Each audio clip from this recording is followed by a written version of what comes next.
In recent months, Iran's president Masoud Pezeshkian has been talking about moving Iran's capital from Tehran in the north, a sprawling megacity of around 10 million people, to Makran, an undeveloped semi-desert region on Iran's southern coast on the Gulf of Oman.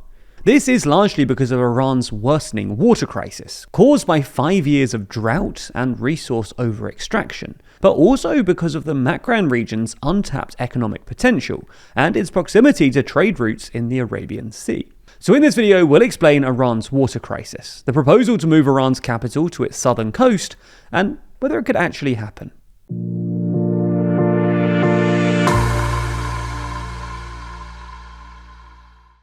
If this kind of topic is interesting to you, then you'd enjoy the next issue of our magazine, Too Long, where we're talking about the new Middle East. In this issue, we'll be running through each of the countries in the region and talking about their future, before reflecting on how recent events have reshaped the Middle East forever. Pre-order your copy or subscribe by clicking the link in the description. First, let's start with some important background. The idea of moving Iran's capital has been floated numerous times since the 1979 Iranian Revolution, but has been shelved repeatedly due to financial and logistical hurdles.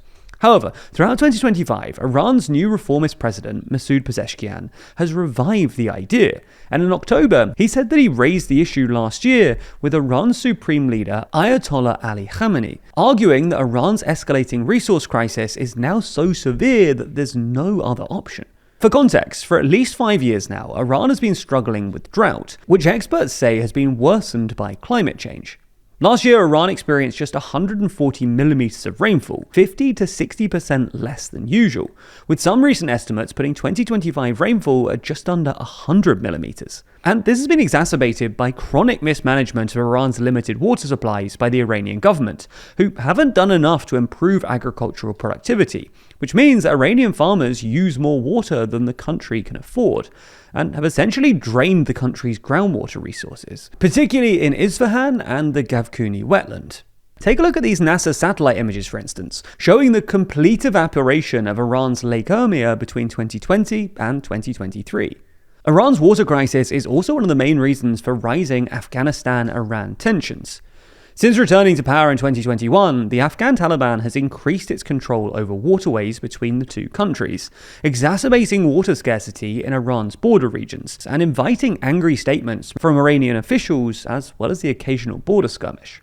Anyway, Iran's water shortages have affected the entire country, but have had an especially acute impact on the capital of Tehran, both because it's a relatively arid area and because the city has massively grown in size over time. In 1980, Tehran had a population of about 5 million. Today, that figure has doubled to about 10 million. For context, it took London, which has roughly the same population as Tehran and far better infrastructure, about 3 times as long to double in size. Dams around the capital are now at their lowest level in at least 70 years, and on Sunday, Iranian state media announced that the largest nearby dam had just 2 weeks of water left, warning that the taps could run dry unless there was a sudden bout of rainfall. Tehran has also been particularly affected by a phenomenon caused by groundwater over-extraction, called land subsidence, the gradual sinking of the Earth's surface due to the loss of support beneath the ground. This can cause all sorts of infrastructure problems, including the eventual collapse of roads and houses.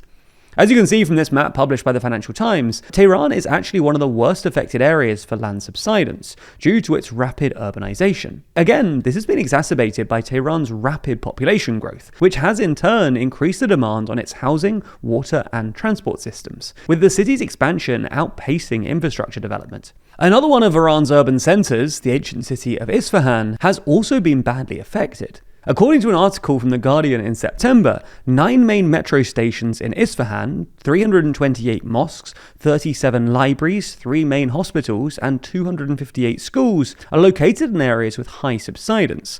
While in a single week, the city saw 3 subsidence incidents that caused sinkholes as wide as 15 meters to appear in public pathways.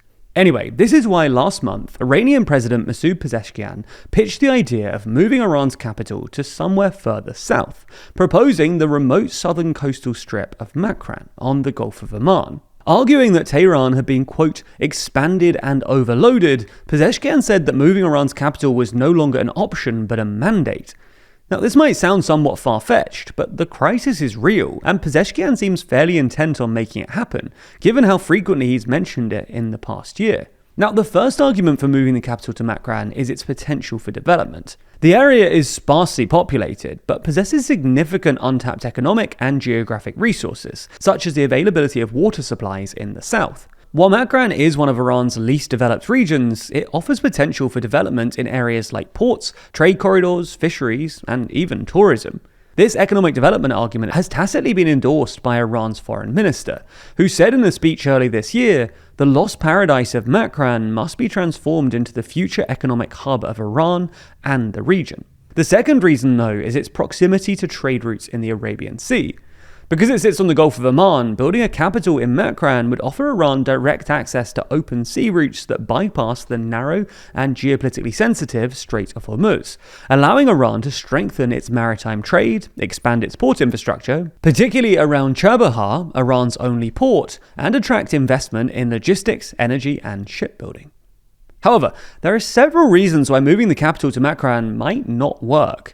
The first is opposition from Iranians, who view Tehran's cultural value as an important region for its capital city status.